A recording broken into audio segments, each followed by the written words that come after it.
This is the DAR Today podcast, and I'm your host, Brooke Bullmaster Stewart. Well, I am so excited to talk to you about the segments we have today on this podcast. We get to talk with Patti Maclay and Patrick Sheary, who both of them you may remember we've had on our podcast before. And of course, they're talking about very different subjects, but I have to tell you, with both of them, I never once saw them look at any notes or anything. We asked them a question and they just knew all about it and could just talk on, and it was just an amazing thing to see. We're so blessed to have them as part of our society. Of course, Patti Maclay being the national chair of the Franco-American Memorial Committee, that new committee under Mrs. Wright, and then Patrick Sheary being the DAR Curator of Furnishings and Historic Interiors. I think I got that right. For Patti's segment today, she'll talk a little bit about the collaboration between the DAR and the Friends of Lafayette organization, of which she is also a part. And for that organization, we'll have a link in the show notes. You can look straight on that website to see what's coming up with all of the events swirling around that. And also we'll have a link in the show notes to that new committee, that Franco-American Memorial Committee here in DAR. And then for the segment with Patrick, as we mentioned, he is with us on our DAR Museum staff, and we're so grateful that he is. And for that, we have our special Hall Pass series, where we get a little peek behind the scenes of certain places in our Memorial Continental Hall. Now, for those of you who are just listening to this on an audio podcast, I want to set the stage a little bit so that you'll know where we're standing, where we're talking about within our Memorial Continental Hall. You may remember from our segment in May with our librarian general, Cynthia Cleveland McNamara. She took us on a tour through what is now our DAR library. And you may remember that that was the original auditorium, of course, for our DAR Society, the only building we had at the time when it was built in 1910, 1911. And of course, this auditorium was used for Continental Congress and for other national meetings.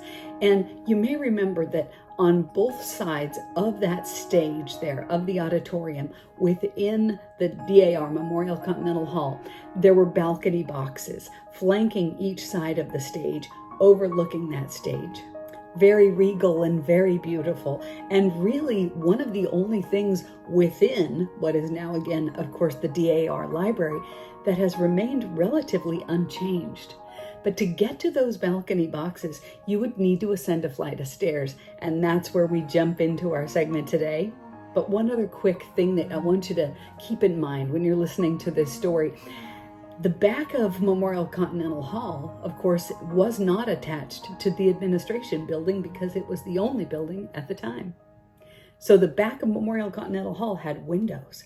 And these windows you could open up and allow the air to circulate through, of course, way before the days of air conditioning, and just a very necessary thing there back in 1911 or so on those hot, humid Washington, D.C. summers. So keep that in mind with our story today, because that will feature in that. I hope I've set the stage properly for you. Let's jump right into that segment today. And hey, thanks so much for being here with us.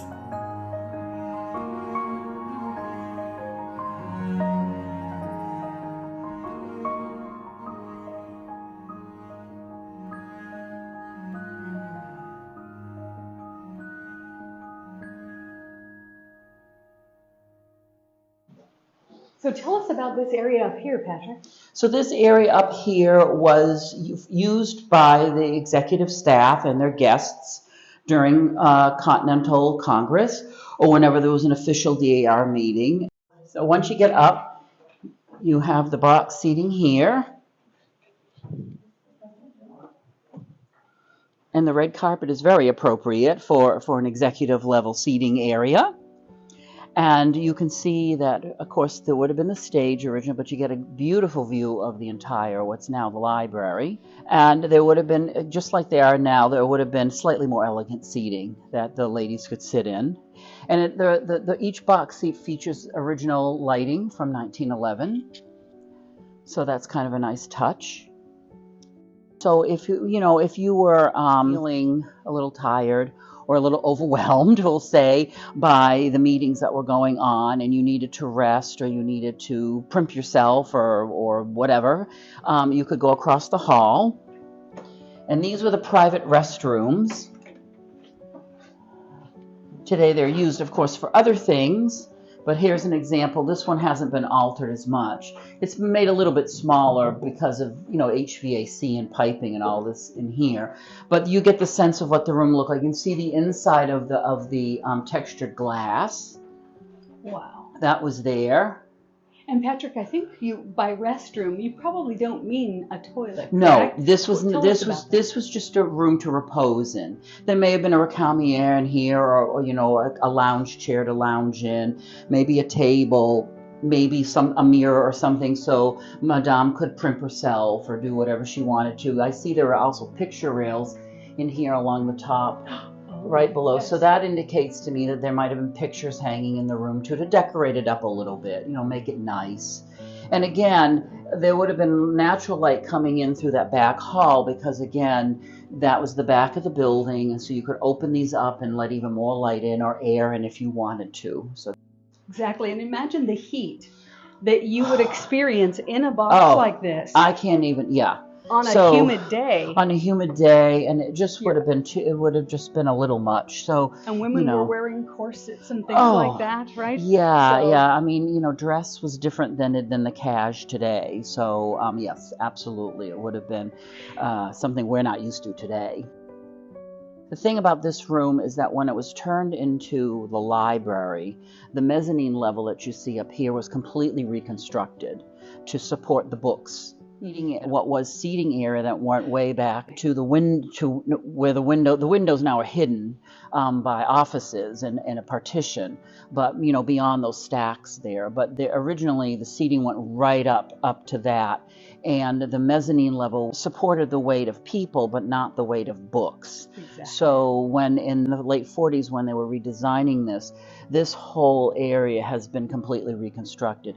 The wrought and cast iron fence or yes. Balustrade that you see around there is original, and that was taken out carefully and reset in the new mezzanine floor that was created at that time around, like I said, 48 to 50, and also HVAC was installed, as you'll see there behind those. Yeah, cleverly done, absolutely, behind those trellises, which pick up on the other design motifs in the building. So so that part's been a bit modified, but nicely done, like you said. Yes, so beautifully. We were looking at the booklet from 1911 that talks about the construction of Memorial Continental Hall, and we noticed in that picture, one of the pictures, that of course the chandeliers are original. They are original. We think Brennan and Company of Philadelphia, Pennsylvania made them, but we're not totally sure, but that's who we attribute them to now. So, and yes, they are of course original to the building, and they are gilded bronze, and they're quite stunning actually. So, and they've just been cleaned, so they're nice, clean and shiny. There was a word they used to describe them in that book, and I don't know, you may know how you pronounce this. It looks like electrolier, but I have a feeling I'm mispronouncing that. Electrolier. I made it French. Well, make it French. It's always fabulous to make it French. No, electrolier. Yeah, and that was a common term at the time used for early electric lighting. And this building was built as a fireproof building to protect all the books and the relics that were that are still here today. But the building was also always built for electric, so all the lighting and everything that you see here was always made for electricity, which was the newest rage in 1910, right? 11 when the building was built. So that was not a lot of people had electricity like here. So the ladies were pretty much ahead of their time in many ways. They thought for the forward. They thought for the future, not just for now. So thank you so much. You're welcome.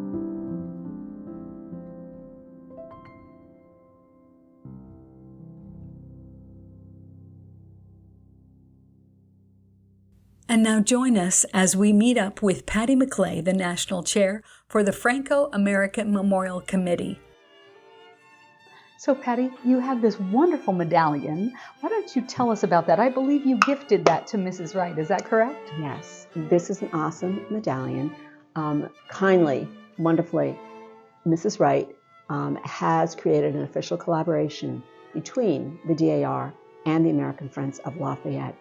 And because of that, we have awarded her our very precious medal as the American Friends of Lafayette. This was minted in 1934 to commemorate the 100th anniversary of the death of Lafayette. He died in May of 1834 and was buried in Picpus Cemetery. Unfortunately, the French were not as fond of Lafayette as we are in America, and so not a lot was done with his burial. But we do have some wonderful stories when we think about his death, that in 1917, with the onset of World War I, and we had just arrived in Paris, Pershing's assistant Colonel Charles Stanton visited Lafayette's burial area. It's called Picpus Cemetery. And when he was there, he spoke fluent French, and he spoke about the fact that we have come as Americans to make this war end. And then dramatically, after he addressed the audience, he turned to the burial site of Lafayette, raised his arms, and said, "Lafayette, we are here," which is that remarkable phrase that still gives me goosebumps every time I hear it. So this medallion is very precious because we really feel that it connects us with where he was at the time of his death. And Lafayette, as an individual, from the time he was very young, always held truth, liberty, and democracy close to his heart. And at the age of 17 is when he raised his banner and pledged his colors, and that's a quote, to the American cause. And that happened after he was joining the George III's brother, the Duke of Gloucester, who actually supported the colonies and talked about the importance of rebellion. And at that point, he said, "I will join in this revolution and I will somehow make it to America." What a wonderful way to honor an incredible man.